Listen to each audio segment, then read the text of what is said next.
역대하 25장 1절로 9절의 말씀, 제가 한 절, 성도님들이 한 절 읽으신 후에 마지막 절은 함께 읽도록 하겠습니다. 아마샤가 왕위에 오를 때에 나이가 25세라. 예루살렘에서 29년 동안 다스리니라. 그의 어머니의 이름은 여호앗단이요 예루살렘 사람이더라. 아마샤가 여호와께서 보시기에 정직하게 행하기는 하였으나 온전한 마음으로 행하지 아니하였더라. 그의 나라가 굳게 섬에 그의 부왕을 죽인 신하들을 죽였으나 그들의 자녀들은 죽이지 아니하였으니 이는 모세의 율법책에 기록된 대로 함이라. 곧 여호와께서 명령하여 이르시기를 자녀로 말미암아 아버지를 죽이지 말 것이요 아버지로 말미암아 자녀를 죽이지 말 것이라. 오직 각 사람은 자기의 죄로 말미암아 죽을 것이니라 하셨더라.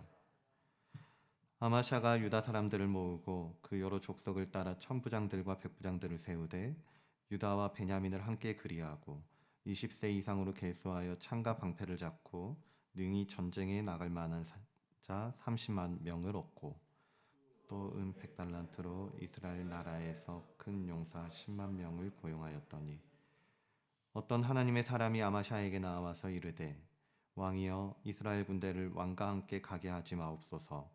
여호와께서는 이스라엘 곧 온 에브라임 자손과 함께하지 아니하시나니 왕이 만일 가시거든 힘써 싸우소서. 하나님이 왕을 적군 앞에 엎드려지게 하시리이다. 하나님은 능히 돕기도 하시고 능히 패하게도 하시나이다 하니 함께 읽습니다. 아마샤가 하나님의 사람에게 이르되 내가 100달란트를 이스라엘 군대에게 주었으니 어찌할까. 하나님의 사람이 말하되 여호와께서 능히 이보다 많은 것을 왕에게 주실 수 있나이다 하니라. 아멘. 오늘 우리가 나눠보게 될 말씀은 유다 왕 아마샤에 대한 말씀입니다. 아마샤는 남유다의 9번째 왕으로 25세 왕위에 올라 29년을 다스렸던 왕이었는데요. 그의 통치는 2절의 말씀처럼 여호와께서 보시기에 정직하게 행하기는 하였으나 온전한 마음으로 행하지 아니하였던 것으로 평가할 수가 있습니다. 이 구절은 아마샤 통치의 전반을 관통하는 말씀인데요. 본문의 3절과 4절을 보시면은 초기에는 정직하게 좋은 출발을 하는 것처럼 보입니다. 역대하 25장 3절로 4절, 그의 나라가 굳게 섬에 아마샤가 그의 부왕을 죽인 신하들을 죽였으나 그들의 자녀들은 죽이지 아니하였다라는 것이죠. 왜냐하면은 이는 모세의 율법책에 기록되어 있기를 곧 여호와께서 명령하여 이르시길 자녀로 말미암아 아버지를 죽이지 말 것이요 아버지로 말미암아 자녀를 죽이지 말 것이라. 오직 각 사람은 자기의 죄로 말미암아 죽을 것이니라고 되어 있었기 때문입니다. 한마디로 아마샤는 하나님의 말씀에 순종을 했던 것이고 이는 하나님 보시기에 정직하다는 평가로 그렇게 기록될 만한 좋은 평가, 통치를 한 것입니다. 그렇다면 이어서 기록된 온전한 마음으로 행하지 아니한 것은 무엇을 의미하는 것이고 또 여기서 우리가 배워야 할 교훈은 무엇이 있는지 우리가 본문을 통해서 조금 더 살펴보도록 하겠습니다. 먼저 역대하 25장 5절로 10절의 말씀인데요. 이 본문을 보시면 아마샤와 에돔 사이의 전쟁에 대한 기록이라는 것을 확인할 수가 있습니다. 아마샤는 에돔과의 전쟁을 준비하며 30만이라는 군대를 모았습니다. 그런데 이 30만이라는 숫자만으로는 여전히 부족하다고 느꼈던 것 같아요. 왜냐하면 이전에 있었던 아사 왕 때는 58만이라는 군사를 보유하고 있었고요. 여호사밧 때엔 116만이라는 대군을 거느리고 있었기 때문입니다. 그래서 과거보다 약해진 군대를 보며 불안하기도 했을 것이고 초조하기도 했을 것입니다. 그래서 이를 해결하고 다시 한번 평안을 되찾고자 한 가지 묘책을 떠올리는데요. 역대하 25장 6절입니다. 또 100달란트로 이스라엘 나라에서 큰 용사 10만 명을 고용하였더니. 인간적인 시각으로 보면 아마샤의 선택은 굉장히 합리적인 선택인 것 같습니다. 왜냐하면 전쟁은 뭐니 뭐니 해도 숫자의 싸움이기 때문입니다. 돈을 주고 용병을 고용하게 되면 국민의 손실도 막을 수 있고 전쟁의 승률도 올라가기 때문에 아마샤의 선택은 너무나도 훌륭한 선택처럼 보이는 것이죠. 그런데요, 하나님의 생각은 조금 달랐던 것 같아요. 역대하 25장 7절을 보시면 하나님께서 하나님의 사람을 보내셔서 아마샤에게 경고를 하고 있는데요. 역대하 25장 7절, 어떤 하나님의 사람이 아마샤에게 나와서 이르되 왕이여 이스라엘 군대를 왕과 함께 가게 하지 마옵소서. 왜냐하면 여호와께서는 이스라엘 곧 온 에브라임 자손과 함께 하지 아니하시기 때문입니다. 당시 이스라엘은 요아스 왕의 통치 아래 있던 시기였습니다. 이때 요아스는 아마샤의 아버지인 남유다 왕인 요아스를 말하는 게 아니라요. 그 요아스와 동명이인인 이스라엘의 왕을 지칭하는 건데요. 북이스라엘의 12대 왕인 요아스는 여호와께서 보시기에 악한 왕이었습니다. 그래서 열왕기하 13장 9절로 10절을 보시면 다음과 같이 평가되고 있는 것을 우리가 볼 수 있는데 열왕기하 13장 9절로 10절 제가 한번 읽어보겠습니다. 유다의 왕 요아스의 제37년에 여호아스의 아들 요아스가 사마리아에서 이스라엘 왕이 되어 16년간 다스리며 여호와께서 보시기에 악을 행하여 이스라엘에게 범죄한 느밧의 아들 여로보암의 모든 죄에서 떠나지 아니하고 그 가운데 행하였더라.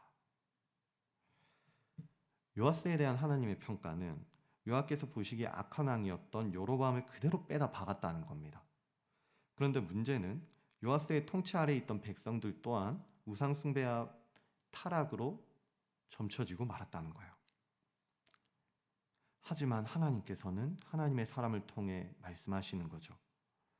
이스라엘 군대를 왕과 함께 가게 하지 마옵소서. 여호와께서는 이스라엘 곧 온 에브라임 자손과 함께 하지 아니하시나니. 8절, 왕이 만일 가시거든 힘써 싸우소서. 하나님이 왕을 적군 앞에 엎드려지게 하시리이다. 하나님은 능히 돕기도 하시고 능히 패하게도 하시나이다 하니. 이제 이 말씀을 들은 아마샤의 마음에는 갈등이 생기는 겁니다. 뭔가 겁이 나거든요. 정말 이것이 하나님의 뜻이라면은 알겠습니다. 제가 한번 순종을 해보기는 하겠습니다. 그런데 9절을 보니까 아마샤가 하나님의 사람에게 이르되 내가 100달란트를 이스라엘 군대에게 주었으니 어찌할까? 지금 이게 무슨 말을 하는 겁니까? 아마샤는 지금 순종을 해야 될 것 같기는 한데 머리로는 이해가 되는데 마음은 그렇지 않다는 거예요. 그래서 하나님의 말씀에 순종하는 것을 주저하고 있는 겁니다. 그러자 하나님의 사람이 단호하게 말하는 거죠. 여호와께서 능히 이보다 많은 것을 왕에게 주실 수 있나이다. 그러니까 좀 믿으십시오. 우리가 생각할 때는 눈앞의 손실이 너무나도 크게 보일 수가 있습니다. 눈앞의 고난이, 눈앞의 시련이, 눈앞의 상실이 너무나도 크게 보일 때가 있거든요. 내가 여기까지 어떻게 왔는데, 얼마나 수고했는데, 어떻게 모았고 어떻게 이뤄냈는데 나의 시간과 노력을 허무하게 잃어버리는 것 같아서 순종하는 걸 망설이게 될 때가 있습니다. 성경은요, 이러한 아마샤의 모습을 보고 온전한 마음으로 행하지 아니하였다라고 평가하고 있는 겁니다. 여전히 손해를 감수할 믿음이 없고 여전히 인간적인 계산이 앞서서 여전히 갈등하고 방향을 잡지 못하는 그 모습이 바로 온전치 못한 아마샤의 마음이었던 것이죠. 그런데 그때 하나님께서는 하나님 사람을 통해 말씀하시는 거예요. 여호와 하나님께서는 당신이 드렸던 것보다 훨씬 더 크고 가치 있는 것들을 주실 수 있는 능력의 하나님이십니다. 그러니 당신은 온전히 하나님만을 믿고 의지하고 하나님만을 신뢰하십시오. 그 크신 하나님을 바라볼 수 있기를 바랍니다. 사랑하는 성도님들, 아마샤가 했던 100달란트에 대한 고민은 마치 오늘날 우리의 신앙의 자세를, 모습을 보여주고 있는 거울과도 같은 것 같습니다. 혹시 우리에게도 100달란트처럼 순종을 머뭇거리게 하는 것들이 있지는 않습니까? 그래서 혹시 아마샤처럼 하나님의 말씀에 순종을 해야 한다는 사실을 너무나도 잘 알고 있는데 차마 내려놓을 수가 없어서 주저하고 갈등하고 고민하고 그러고 있는 100달란트가 있지는 않습니까? 그렇다면은 오늘 하나님께 동일하게 선포하시는 은혜의 말씀 앞으로 나올 수 있기를 바랍니다. 여호와께서 능히 이보다 많은 것들을 성도님들에게 주실 수 있는 능력의 하나님이십니다. 그러므로 크고 위대하신 하나님 신뢰하고 붙잡을 수 있기를 바랍니다. 그러면 오늘 본문의 11절과 12절의 말씀처럼 하나님은 하나님의 방식대로 하나님의 백성을 승리케 하시고 하나님의 그의 백성을 돌보시고 지키시며 결국에는 그의 뜻대로 인도해 가시고 이루어내실 것입니다. 부디 주어진 오늘 하루도 하나님을 신뢰하고 또 말씀 앞에 순종하는 복된 하루가 될 수 있길 바라고요. 그래서 주님이 일하시고 승리하시는 그 주님의 역사 가운데 거하셔서 주님의 은혜를 마음껏 누릴 수 있는 저와 우리 성도님들이 될 수 있기를 우리 주 예수 그리스도의 이름으로 간절히 소원합니다. 기도하겠습니다.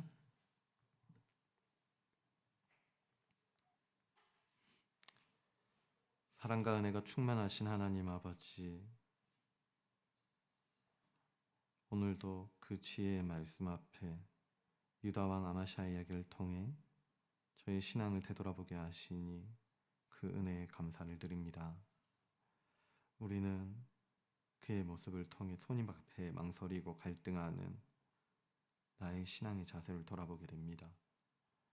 우리의 연약함을 긍휼히 여겨주시고 또 한 번 붙들어 주시기를 원하오니 주님, 여호와 하나님께서 능히 이보다 많은 것을 주실 수 있다는 말씀을 붙들고 살게 하여 주시고 내 안에 있는 100달란트와 인간적인 염려를 내려놓게 하시고 오직 여호와를 신뢰하는 굳건한 믿음으로 또 한 번 독수리가 날개쳐 올라가듯 힘껏 날아오르는 우리 모두가 되게 하여 주시옵소서. 그래서 눈앞의 손실이 아니라 크신 하나님을 더 크고 더 위대하게 발견하고 바라볼 수 있는 온전한 믿음을 허락하시고 그 가운데 주님이 승리하시는 영광의 순간을 함께 경험하고 누릴 수 있는 거룩한 백성들이 되게 하여 주시옵소서. 감사드림 모든 것 지금 이 순간도 우리를 위해 일하시는 우리 주 예수 그리스도의 이름으로 기도드리옵나이다. 이 시간 들었던 말씀을 기억하시면서 두 가지 기도 제목을 넣고 함께 기도했으면 좋겠는데요. 우리의 삶을 돌아보면은 우리는 아마샤와 닮아 있는 나 자신을 또 우리의 신앙을 발견하게 될 때가 있을지도 모르겠습니다. 하나님의 말씀을 알고 또 순종해야 됐다 것도 너무나도 잘 알고 있는데 막상 현실의 손익이 눈앞에 놓이게 되면은 주저하고 망설이게 되는 것이죠. 그러나 하나님께서는 주저하고 망설이는 우리를 향해 이렇게 말씀하시는 겁니다. 내가 너에게 준 것보다 더 귀하고 값진 것을 줄 수 있다. 그러니 너는 나의 마음을 조금만 더 헤아려 주지 않겠니? 이 말은요, 단순히 물질의 회복을 약속하는 말씀 정도가 아닙니다. 하나님은 순종한 자의 마음에 평안과 확신을 주실 것이고 하나님의 형상을 회복시키겠다는 영원한 약속을 주셨습니다. 그러므로 우리가 함께 기도하며 나아가실 때 주님, 제 마음이 혹시 상실 앞에 있다 한다면 제 삶이, 제 걸음이 혹시 지금 이 순간이 눈물의 상실 가운데 있다 한다며 눈앞의 손익이 아니라 주님을 보는 지혜를 허락하여 주시길 원합니다. 그래서 주님을 바라보고 말씀 앞에 순종하는 온전한 믿음을 더하여 주시옵소서. 평안과 위로와 회복으로 나의 걸음을 인도하여 주시옵소서. 이렇게 기도했으면 좋겠고요. 또한 우리 새생명 축제에 작정한 영혼들을 놓고 기도했으면 좋겠는데요. 우리가 작정한 태신자들의 마음을 열어주시고 또한 참된 복음을 듣고 구원에 이르게 하여 주시길 원합니다. 뿐만 아니라 우리 성도님들에게도 온전한 마음을 허락하여 주시고 복음과 사랑으로 담대하게 나아갈 수 있는 우리 교회가 되게 하여 주시옵소서. 주님, 이 새생명 축제 가운데에 이 하늘의 축제 가운데에 함께하여 주시옵소서. 이렇게 기도하신 후에 우리 개인의 기도 제목을 가지고 하나님 앞에 함께 나아가도록 하겠습니다. 함께 기도하겠습니다.